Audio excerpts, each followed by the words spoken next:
자, 여러분들 힘든 시장 오늘 너무 수고 많으셨습니다. 이번 주 내내 장대 음봉만 나오는 정말 힘든 구간인데요.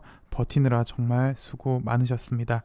살아 계신다면 꼭 잘 이겨내셔서 좋은 성과 나시길 간절히 기원합니다.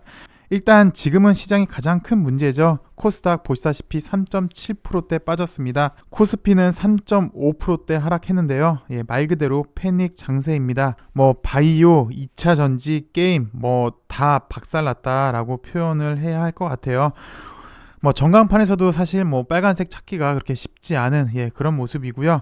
오늘 시장 하락의 주 원인은 FOMC 회의 결과인데요. 어느 정도 다 우리가 예상은 하긴 했습니다. 문제는 파월 의장이 기자회견 때 3월에 50pp 인하도 가능한가라는 질문에 이리저리 답을 회피하면서 금리 인상 속도감에 불안감을 주었고요. 미 증시도 하락으로 이어졌습니다.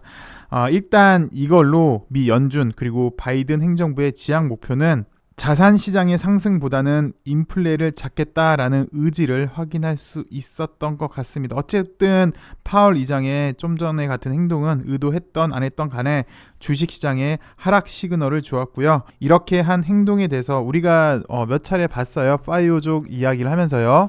인플레 주요 원인 중에 하나가 임금 상승인데 사람들이 부동산 가격도 상승하고 주식 가격도 상승을 하니까 일을 하지 않더라. 그래서 주식만 하더라. 그래서 고용시장으로 나오지 않더라. 그래서 파월이 지난번에 여기에 대해서 언급을 했는데 오늘도 크게 보시면 요거랑 좀 비슷한 것 같습니다. 파월 입장에서 보면 오늘은 인플레를 잡지를 못했어도 일단 자본시장은 확실히 잡은 모습이에요. 그래서 미 연준의 결정으로 우리나라는 오늘 타격이 엄청 났는데요. 안타까운 건 이미 시장에 하락 시그널이 있었죠.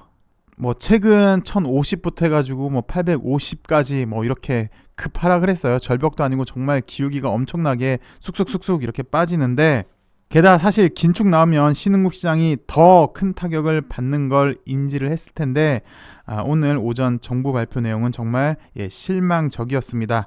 FOMC 결과 다소 매파적이긴 하나 금융시장 영향은 크지 않을 것이다 라고 기재부에서 발표를 했는데요. 이게 이제 좀 있으면 선거철이라 이런 말하기가 제가 상당히 좀 조심스럽습니다. 네, 제가 특정 정당을 지지하거나 폄훼할 생각은 절대 없어요. 개인적으로는 모든 사람의 정치적 신념은 소중하다라고 생각을 합니다. 그러니까 정치적 색깔은 좀 빼고 보시죠. 여튼 금융시장 영향은 제한적일 것으로 보이나 대외 여건에 영향을 많이 받는 국내 시장 특성상 예의주시하겠다라고 발표를 했다면 좀 더 좋았을 텐데 그렇지 않고 영향은 제한적일 것이다 라고 발표를 하면 어떻게 보면 이게 이제 두 손 놓고 있겠다라고 인식을 할 수도 있겠죠.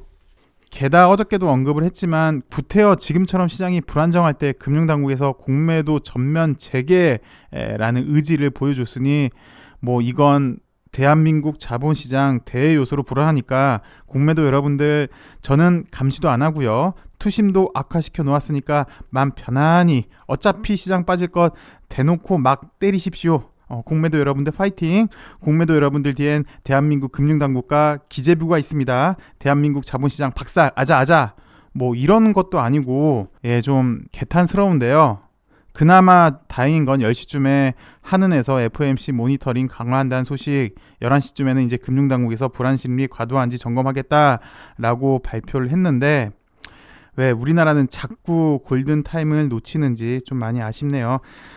사실 지난번에도 말씀을 드렸는데 여러분들 대한민국 주식시장 하지 마십시오 라고 영상을 찍었다가 그냥 삭혔다라고 말씀을 드렸었잖아요.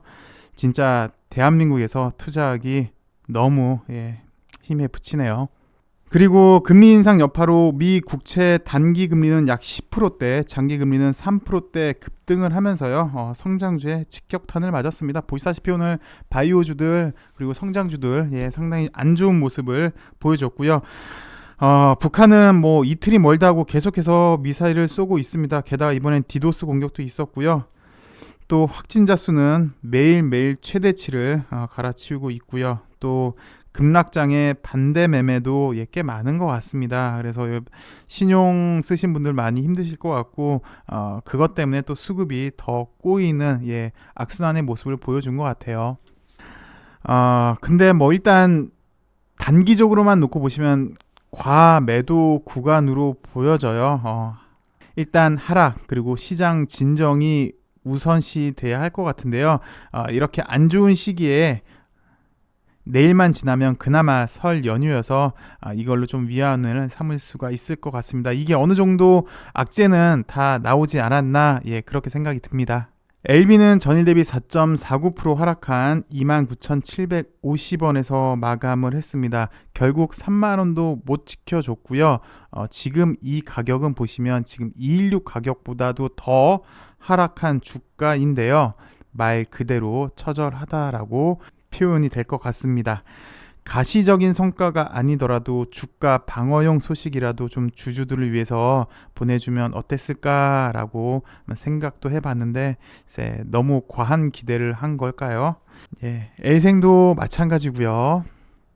뭐 급하락을 하고 있고요.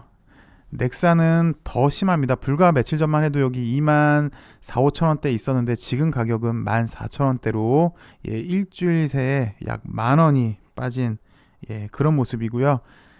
뭐 넥사 같은 경우는 실망 매물이 더 많겠죠. 일단 베트남에서 소식이 없다 보니까. 뭐 LG도 오늘 7%대 빠졌고요. 엘테라도 약 6%가 좀 안 되게 빠졌고, 뭐 노토스는 그래도 좀 선방을 한 모습이고요. 시장한테도 속상한데 사측한테도 오늘은 뭐 서운한 마음이 없다라면 거짓말인 것 같아요. 지금은 글쎄요, 이게 가장 안 좋은 방법이긴 하지만 시간아 지나가라 라고 자기 체면을 거는 게 안타깝지만 그게 지금 당장으로서는 가장 좋은 방법이지 않나 라고 생각이 듭니다. 뭐 사실 많은 주주님들께서 이제 물탈 여력도 없으시죠. 오랫동안 이렇게 끌고 왔는데요. 그리고 더 사실적으로 말하면 있는 자금 회수 안 하는 거, 그러니까 안 빼기만 해도 사실 다행인 현재 상황으로 보여지는데요. 그 왜 우리 손흥민 선수 있죠. 장점이 여러 가지가 있어요. 근데 그 중에 탁월한 게 손흥민 선수는 양발을 다 잘 쓰는 게 탁월하죠. 그래서 원래 오른발잡이라고 합니다. 그래서 자기 체면을 건다고 해요. 양발을 잘 쓰기 위해서 습관적으로 나는 왼발잡이다 라고 계속해서 자기 체면을 걸고요. 양말을 신을 때도 그렇고 신발을 신을 때도 그렇고 무조건 왼발부터 먼저 신는다고 합니다.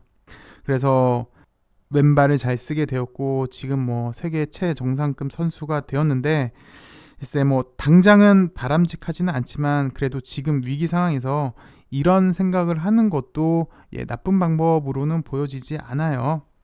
뭐 결국 시간이 지나갈 테고 위기도 잘 이겨내야 또 기회도 찾아오는 법이잖아요. 그래서 그 기회가 올 때까지 여러분들 잘 이겨내시라고 이렇게 말씀을 드렸습니다.